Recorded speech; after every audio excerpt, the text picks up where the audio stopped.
ne ci wàllu motivation ce qui motive aussi l'être humain c'est la connaissance al ilmu nuurun ni ko arab yi di waxee anglais nee na knowledge is power. knowledge is power waaw donc xam-xam ak gëstu ak lire c'est important beaucoup mën nañ la contredire mën nañ bañ a d'accord ak yow. mais li am solo ki d'accordul fan la ko teg mais yow miy wax tamit la ngay wax fan nga ko teg et que tamit des contradictions loolu moom mooy dundal li nga xamante ni mooy xel yi di dundal àddina di dundal jotaay waxtaan yi. alors pour terminer parce que waxtu wi daf ñuy bëgg a dab te am na yóbbal goo xamante ni war nañ ko tënk tey parce que am na programme gu jàll am na yeneen yu ñu dëgmal te ndaw yi tamit tey la gën a jot maa ngi leen ciy masaw ndax waroon naa terminer ndaje bi ak yow waaye tey la gën a jot ñu wéyale lépp li nga xamante ne nii tey jii nii yàlla baaxee na la ko ci sa wàll ndax programme nité bi dama naan la Diogène amoon ca Grèce antique muy torche ba ñu ne ko Diogène loo nar ak sa torche bi mu ne je cherche la vérité. ba cëg ndar kàmb di nit dëgg. donc Arona alors xëy na tàggoo bu dul tàggatoo parce que coowal Trump bi tamit plus ñuy dem yeneen di ci gën a judd. xëy na mardi prochain dina doonaat beneen numéro boo xamante ni dinañ mën a tënkaat li fi nar a jot a xewaat ci diggante Trump ak àddina diggante ak Venezuela Groenland bi Danemark ak lépp li nga xamante ni loxam ma nga ca wala taxawaayam feeñ na ca que conclure pour le moment de Donald Trump. ci politique am bii mu nekkee ni laataa ñuy jàll ci dernier point bi. il va régler le monde il va régler le monde il a le soutien encore de Poutine et de ses alliés. Donc c'est très complexe. À la limite l'histoire bi nga nekk di wax noonu la fin de l'histoire boobu ñu wax naan ma la doon expliquer léegi ni la axiru zaman la fin d'un temps la fin d'une période bu nga xamante ni dafa am logique ak lobbying bu ko dominé woon am benn pensée bu ko téye woon am histoire bu nu falsifié woon am xam-xam yi nga xamante ni ak ay programmes yi nga xamante ni si lañ doon dox loolu moo nekk di jeex nii ci tournant bi ñu nekk nii te jeex bii nii day yóbbaale économie bi bu ñu ñëwaatee on va parler sur la chute de l'empire américain bi nga xamante ni actuellement moo nekk di am Trump di rattraper encore parce que le dollar va chuter les accords de Bretton Woods vont disparaître l'ONU bu defarul moo ciy topp donc pas mal de choses yu nga xamante ni mi ngi nekk ci transition entre 2026 2029 bii nii muy virage bi te virage boobu noonu mën na créer ay soulèvement populaire mën na créer ay émeute encore comme yi fi jotoon am ak yooyu on touche du bois mën na jur ay problèmes yu bari parce que ils sont en train de rendre leur dernier souffle parce que Trump et ses alliés ñi ngi nekk di jouer le jeu en un bon moment précis pour jubbanti àdduna bi nga xamante ni ci lobbying ci ñaawteef ci bon ci musiba ci guerre ci balaa rek la doon dox te yooyu yëpp du woon dara lu neex ay poosu nit lu neex ay nit wala yu neex ay organisation ñu nekk fi di nooteel boobu la nekk di dindi mais moom mi koy def da koy defaale ci kaw comédie pour détourner intelligence pour détourner aussi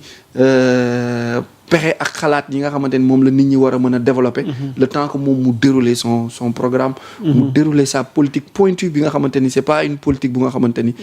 ay politiciens kase comme Trump moo ci nekk mais am na ay ñaankat am na ay nitu yàlla am na ay waliyu am na ay nit de tout horizon yu nga xamante ni ñi ngi koy di ñaanal cette alliance patriotique mondiale là pour sauver la terre et sauver l'humanité de ce qu'elle est en train de vivre récemment là muy la fin de la troisième guerre mondiale qu'on est en train de vivre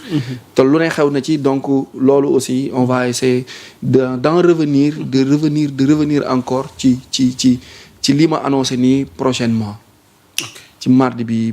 di ñëwaat mardi bi di ñëw bu leen ko kenn nettali insha allahu rabbi balaa boobu y a une association à Pikine bu ma boolee ci les 25 Pikinois les 25 figures les plus emblématiques de l'année 2025 son directeur maa ngi koy nuyu mi ngi tudd Alioune Diagne donc Alioune Diagne Events moom mi nga xamante ne mi ngi ci 7e édition day xool dans plusieurs domaines Pikinois bi gën a fës Pikinois bi gën a marqué Pikinois bi gën a feeñ mu boole ma ci domaine média télé influence voilà influenceur la sax la wax ma ne ko man je ne suis pas un influenceur je suis un provocateur je suis un éveilleur je suis un alerteur donc maa ngi remercier encore mu nekk le 8 jeudi à partir de 18h au niveau de l'arène nationale de Pikine ci la grande salle des fêtes dîner de gala ak lépp lu nga xamante ni ci wàllum voilà mën naa ni fête la pour jël trophée bi donc trophée boobu noonu maa ngi koy delloowaat Sénégal 7 parce que ci Sénégal 7 la vitrine bi jaaree maa ngi koy delloo madame Ndiaye di ko jox junior di ko jox tuuti di ko jox penda mais di la ko jox encore yow une fois su ma demee ba peut-être ay Pikinois jàpp ni man damaa bokk ci 25 Pikinois yi gën a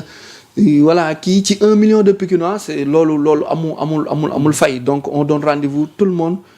képp ku fa bëgg ñëw wala ku bëgg a jàppale lu Njaañ event si événement boobu ci sponsoring ci partenariat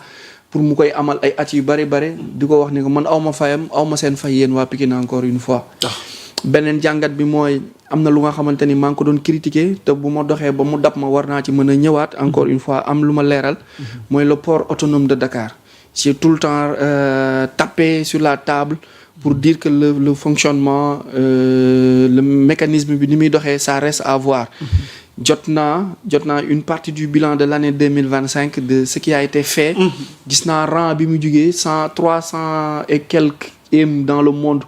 pour gagner 200 places de plus pour occuper les 170e port bi gën a influent en termes de management. En termes de réorganisation, en termes de structuration, en termes d'opération, il y a une rapidité et fluidité. Donc le port de Dakar est en train de retrouver sa place. Donc félicitations au DG Wali Diouf si côté bobu nonu nga xamanteni port Dakar mi ngi commencé di amat diko gëna ñaaxat niko le travail reste encore à faire ci côté yu bari pour dem jëli ji AS ak tout ce qui reste. Benen bi moy amna ay 700 et quelques yu mu dakkoon mais récupéré na 300 yi. mooy ñi nga xamante ni sous gouvernement de Macky dañ leen jëloon noonu jëlu yaama neex ñu dàqoon leen récupérer na 300 voire 350 yi nga xam daf leen defal CDI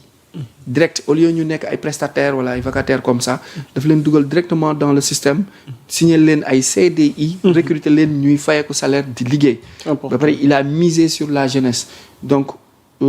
chapeau au port de Dakar PAD chapeau à toute l'équipe sur son plan de repositionnement du port de Dakar bi nga xamante ni su doxee Afrique de l'Ouest dox bu doxee Sénégal dox mais bu doxee tous suñu population juvénile bi mooy jeunesse bi aussi am si seen mérite di la joxaat kàddu gi si j'ai pas trop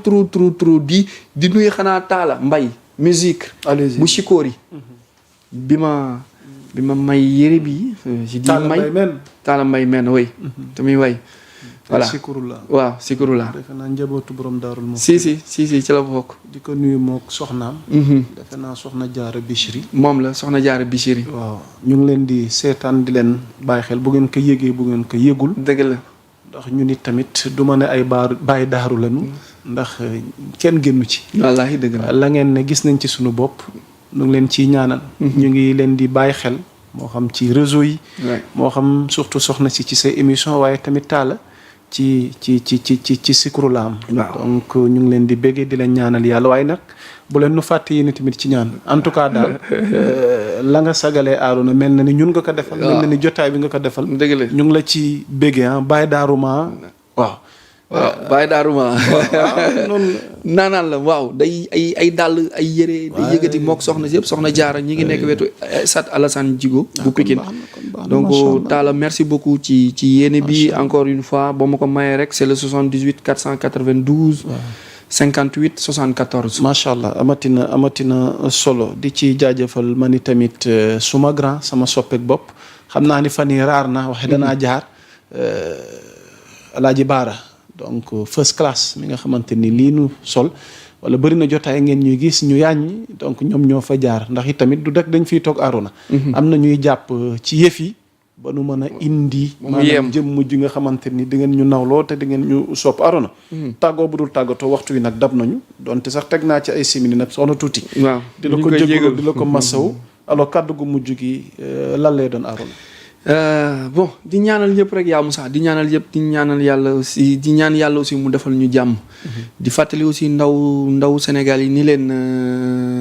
xam-xam lu ko waaye jëndee jar na ko loo mën a def pour am ko baax na parce que moom mooy mbir mu la yàlla jox bu nga xamante ni doo doon ab jëndoo képp ku ko am yàlla teggil na la coonoy àdduna donc dem leen wuti ko te lu ngeen ci am bu mu doy ndax la connaissance libère merci à mardi prochain soxna tuuti tàggoo bu dul tàggatoo dañ lay jaajëfal ci sa taxawaay xam naa fan yi nag moom di nga fi ñëw nag ñu présenté la askan wi ne leen suñu tuutee ngi nii tuuti ci tur waaye tuutiwul ci jëf ji ànd ko grand Is mi yore coordination bi ak l'ensemble des employés mboolem ñi ne ci kër gi donc ci kaw ba ci suuf ci seen taxawaay ngir jotaay waxtaan mën a yemb bu nu jógee waxtaan bés bi dafay dox du wéy ak soxna Penda waaye nag di leen wax ni lépp lu ngeen bëgg a am ci ay xibaar yi wér te wóor niñ koy waxee saa su ne rek Sénégal c'est l'actualité en temps réel dina dox di wéy di leen indil ay xibaar yi wér te wóor di leen jéggaluwaat di leen baaluwaat ak di leen jox dig daje incha allah rabbi mardi prochain yàlla nañu yàlla mettal ak fekk ñu dikkaat fii maak Arona waxtaanee waat yeneen sujet ci tolluwaay réew mi ak tolluwaay jamono mbokk yi jaa ngeen jëf wasalaam.